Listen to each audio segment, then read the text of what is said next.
So in 1966, I turned 18, and I know I'm going to go somewhere. Things were kind of heating up in Vietnam, and so I went and I approached my Uncle Ken. Uncle Ken was a B-25 pilot, World War II. He got in 50 missions. He only had to do 25, but he did 25 more. So I said, Uncle Ken, I'm going to have to go somewhere. I'd like some guidance. And he says, well, you got some choices. You can wait and get drafted, probably get yourself in harm's way. You can join the Marines, definitely get your ass in harm's way. Or you can join the Navy or the Coast Guard, spend your whole career on a boat. Or you could be like me and go in the Army Air Corps, go in the Air Force, maybe come out of this thing and come home, and maybe get an education. So I said, I like that. So I went down and enlisted in the Air Force, and he told me, I'm going to give you one piece of advice. You're going to get on a bus one night, and you're going to go somewhere.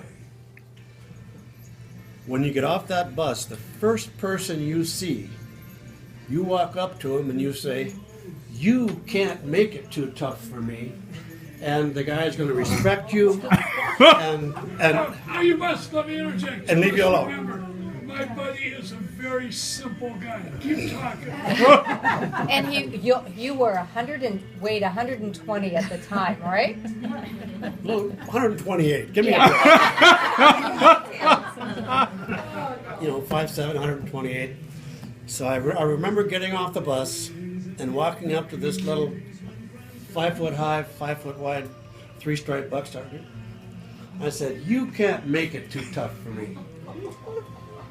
Well, then I opened my eyes about 3 seconds later, because he laid me out right there.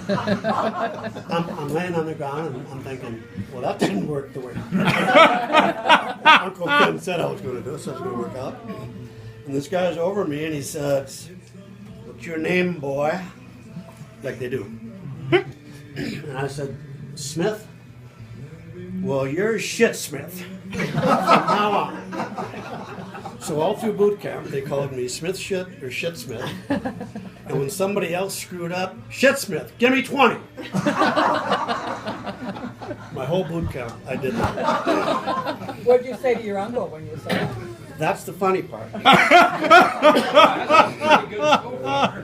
He was married to my mother's sister, and my mother didn't think he treated her very well. So I was kind of banished, and I couldn't chat with him. So about 8 or 10 years ago, I called him up on Veterans Day. I said, Uncle Ken, this is Stephen. I'm Anita's son. I'm your nephew. And he says, pardon my language, but you want me to fall out of my fucking chair? He's in a wheelchair. And I said, you know, the 5-8 Club over here is having a deal for us veterans. We can go over and get a burger for nothing and just have a good time. And I haven't seen you for a long time. I'd like to chat about a couple of things. I'm going to kick you out of your chair. He says, well, you know, I'm in the chair now, and on Veterans Day, there's a half a dozen of us that meet in the entryway, and we kind of get together, talk about our veteran stuff. And why don't you come over with the boys some Wednesday night? Every other Wednesday night, his sons used to come visit him. He said, I'd like to see you. I'd like to talk to you again.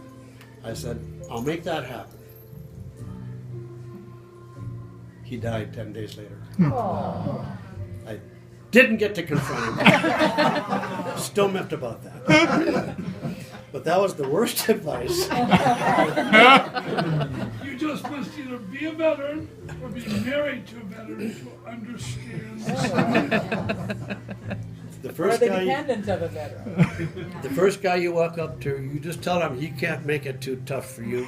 He'll respect you and leave you alone. You'll get with a breeze right through the weekend. Yeah, no.